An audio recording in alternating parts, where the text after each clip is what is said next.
Hi, I'm Weimin Tan. I'm a New York property agent, and we represent clients from all over the world who are interested in investing in Manhattan property for diversification purposes.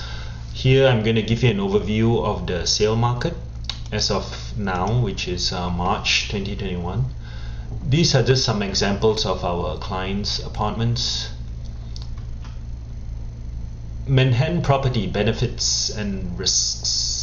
The first benefit is value stability. What that means is that prices do go up over time unless there's a recession. And why? It's because it's driven by inflation. As long as there's inflation, Manhattan property prices should go up. And I can show you some graphs later. This is not a market where prices go up by 20-50% a year like in the emerging markets, but they do go up steadily over time. So that is what our clients value, the stability of prices. Number two, limited supply. Only 10% of property inventory in Manhattan are condos. 70% are rental buildings where one owner owns the whole building. 20% are co-ops, which is where there's board approval required to buy or sell, and you cannot rent it out whenever you want. And only 10% are condos. So that's the reason why condos appreciate so steadily. Owning a condominium is easy. The owner is only responsible for the airspace within the walls. There's no need to worry about the roof, the mechanicals, taking care of the outside of the building, and so forth, like you would if you were to own a single-family house or a small building. The risks: lengthy eviction process. New York City is tenant-friendly, so it's very important to screen the tenants carefully from the beginning. High entry point. Manhattan is the most expensive market in the US, but of course compared to cities like Hong Kong, London, Paris, it's cheap. Globally it's cheap, but for the US it's the highest price point market. Higher cost overall.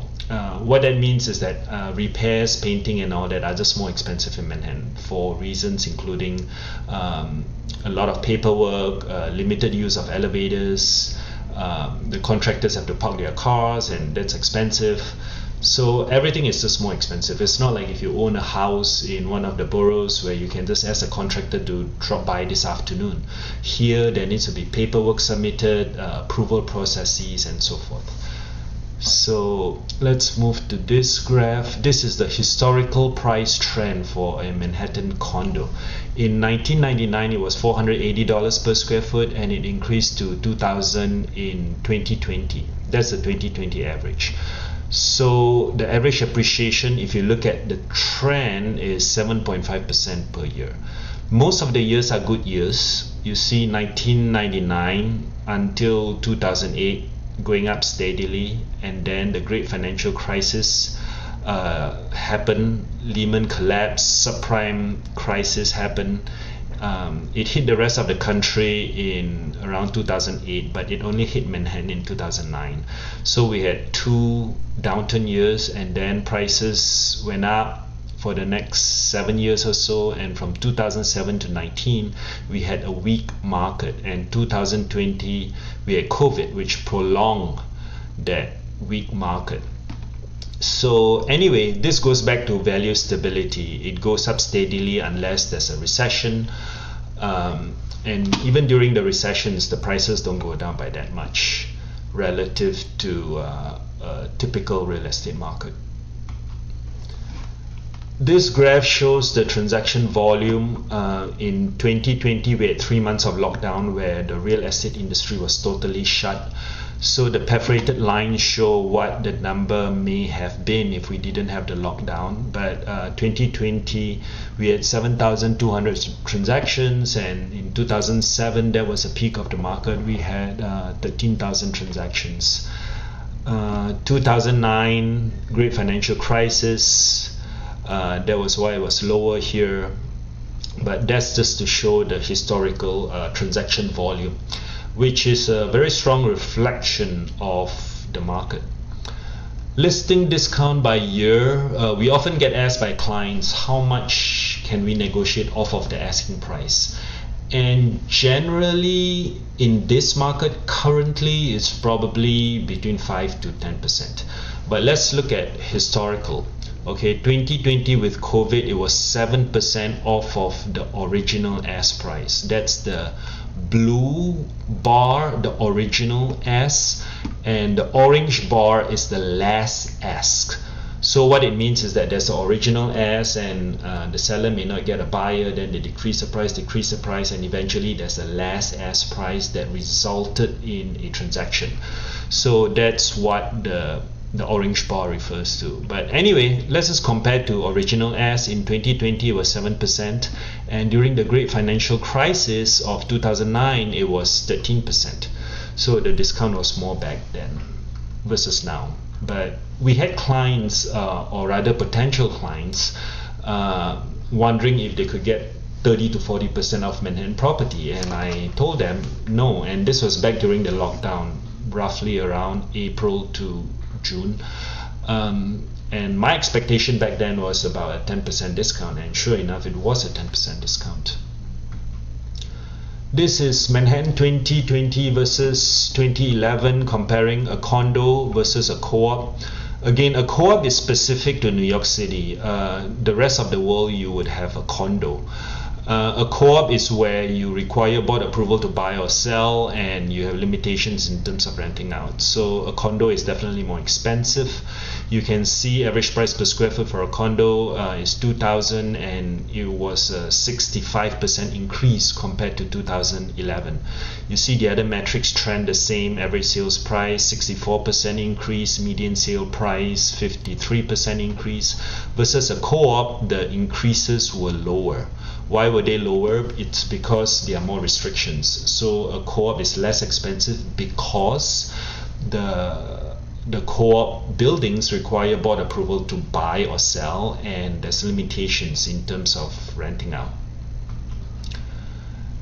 This is using Q4 numbers, and some of the prior graphs we used the 2020 average, which had price per square foot at $2,000, but this is specific to Q4. So this is just comparing Manhattan to Brooklyn. Manhattan does have a price premium to Brooklyn. The average price per square foot is $1,900 versus $955, and for new development it's $2,346 versus $1,000 in Brooklyn. So definitely there's a price premium. The key difference I think I want to point out is that the months of supply, Brooklyn has a tighter supply versus Manhattan. For example, new development and resale, Manhattan has 13.5 months of supply versus Brooklyn it's 3.9, and new development is the same thing, 9.2 versus 1.5. And Brooklyn here is just too broad, because Brooklyn has a lot of neighborhoods, and some neighborhoods are very expensive, even more expensive than some Manhattan neighborhoods. Right, but this is just to give a general sense of the overall borough level comparison.